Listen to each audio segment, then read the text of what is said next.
वर्धा जिल्ह्यातील 58 पेक्षा अधिक पारधी वस्त्यांचे भीषण वास्तव.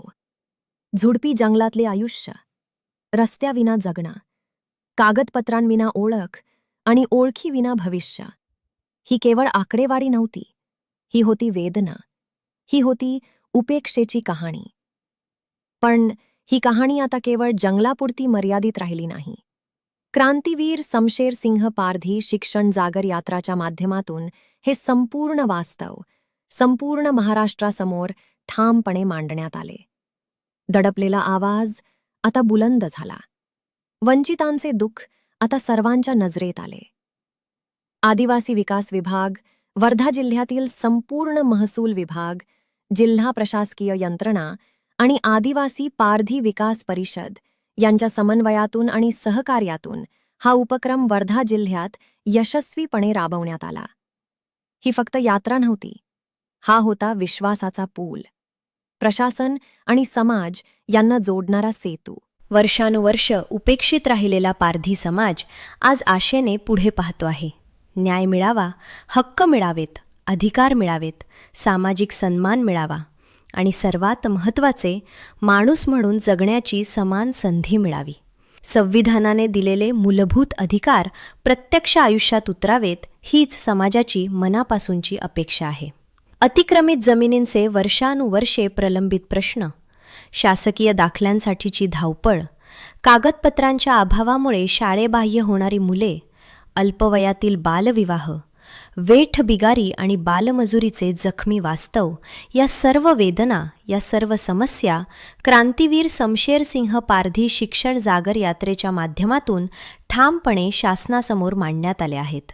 ही यात्रा केवळ प्रश्न मांडण्यासाठी नव्हती, तर उत्तरांची दिशा दाखवण्यासाठी होती. ही यात्रा केवळ आंदोलन नव्हती, तर परिवर्तनाची चळवळ होती.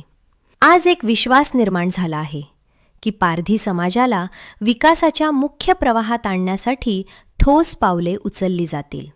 प्रत्येक कुटुंबाला ओळख मिळेल, प्रत्येक मुलगा मुलगी शिक्षणाच्या प्रवाहात येईल, प्रत्येक हाताला सन्मानाचे काम मिळेल आणि प्रत्येक चेहऱ्यावर स्वाभिमानाचे हास्य फुलेल.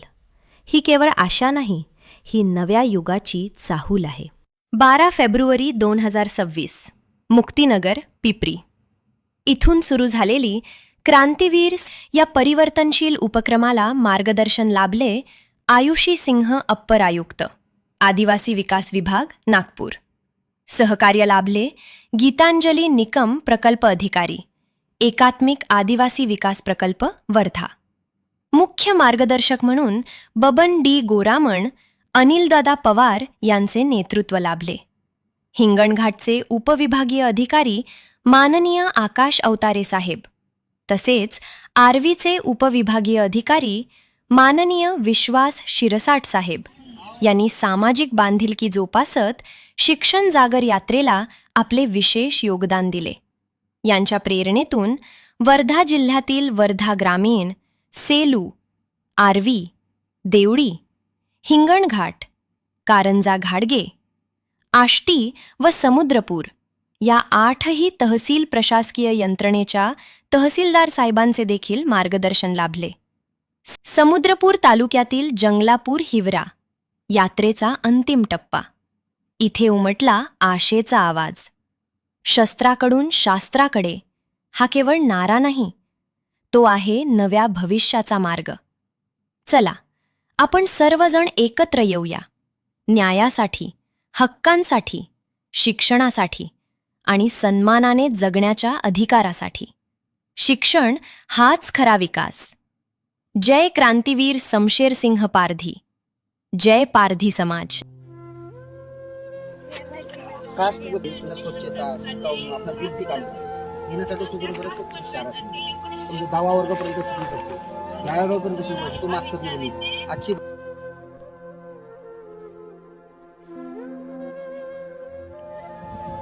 हवा धुंडाळीनं उडून चालले जाते तरी कोणाले हमची कदर नाही. हमारा रे लड़का बच्चा नाना तो पहिले ते हमार शिक्षणच कोणी करे आना हा नाश्ता द्यायला दिनच्या ना नाग्या तुम शिक्षण वाला स्वतः हमार काहीतरी बरोबर आम्हा प्रयत्न चालू आहे. आम्हा सरांना हिनासाडूच आहे हा प्रत्येक वर्धा जिल्ह्यानु प्रत्येक सर्वेक्षण आम्हा हिनासाडूच करू करेच कि तुम्हारो 8-9 जो पारधी समाज से पूर्ण वर्धा जिला में पारधी न पारधी तो बलकने वाला छ हिना सडूच हम आए रहे हाँ शासन हिना सडूच बोल राख्यूस कि बा पारधी ना पारधीच मदत करी शकशे सर्वेक्षण करू शकते चांगल्या प्रकारे.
एका आधार कार्ड मध्ये जे कवड्या वहीत लग्न झालं त्यांना काही आधार कार्ड सर मिळत नाही. ती बनवायला जर गेलं तर लग्नाचे सर्टिफिकेट मागते, ते पण नाही.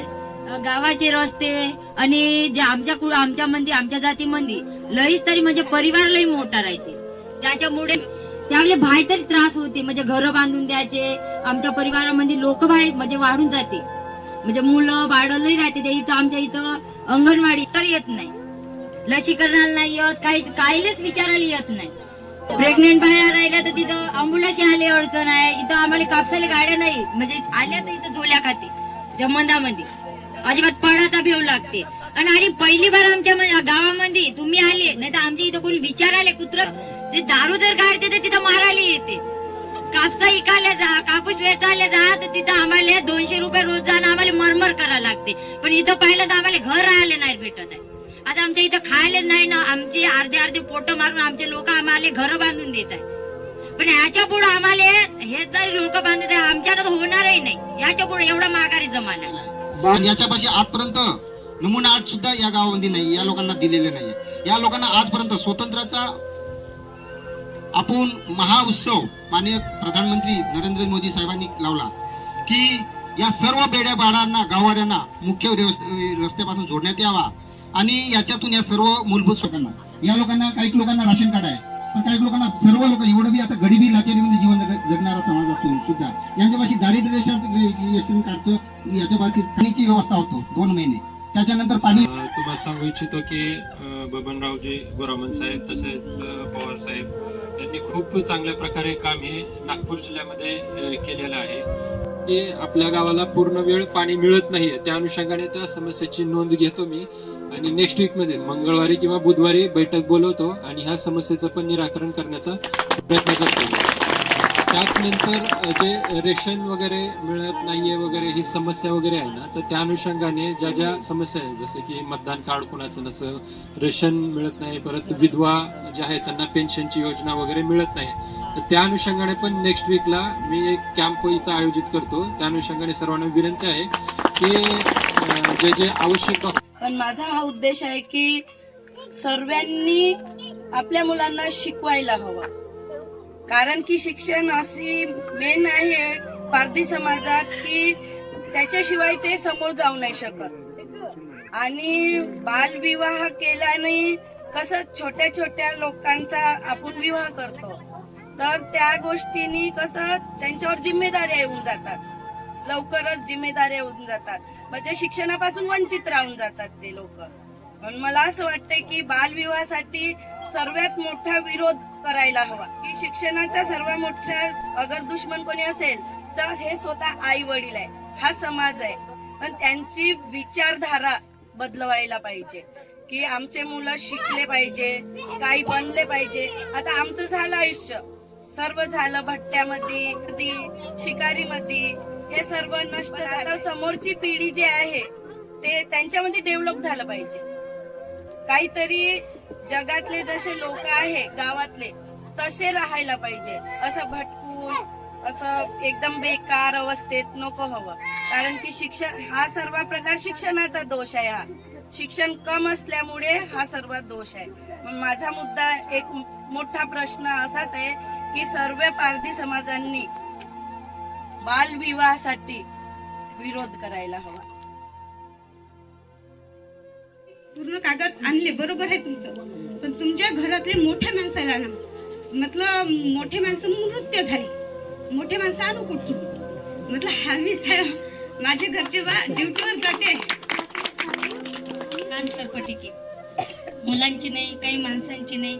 आणि त्याच्यानंतर काय स्वतःची जमीन नाही.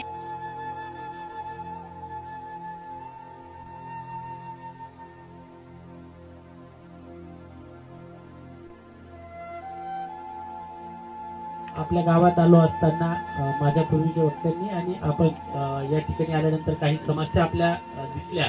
त्यात प्रामुख्याने पुन्हा अनेकांकडे जातीचे दाखले नाहीये, कुणाकडे आपल्याकडे घरासाठीचे पट्टे नाहीये. बाकीच्या ज्या काही ग्रामविकास विभाग किंवा आदिवासी विकास विभागामार्फत ज्या काही योजना राबवण्यात येतात त्याचा देखील लाभ आपल्यापर्यंत पोहोचलेला नाहीये. तर ह्या सगळ्या योजनांचा लाभ देण्यासाठी आम्ही आपला कटिबद्ध आहोत. आपण त्याच्या निमित्तानं आपल्याला जे काही प्रश्न या ठिकाणी भेडसावत आहेत ते सोडण्यासाठी आम्ही प्राणपणाने प्रयत्न करू आणि ते 100% सोडू याची देखील मला खात्री आहे. येणाऱ्या 15 दिवसामध्ये आपल्या इथं एक शिबिर आयोजित करू. त्या शिबिरामध्ये आपण आधार कार्ड काढायचं असेल, राशन कार्ड काढायचं असेल, संजय गांधी निराधार योजनेचा लाभ घ्यायचा असेल तर अशा सगळ्या योजनेचा आपण एकत्रित लाभ करू.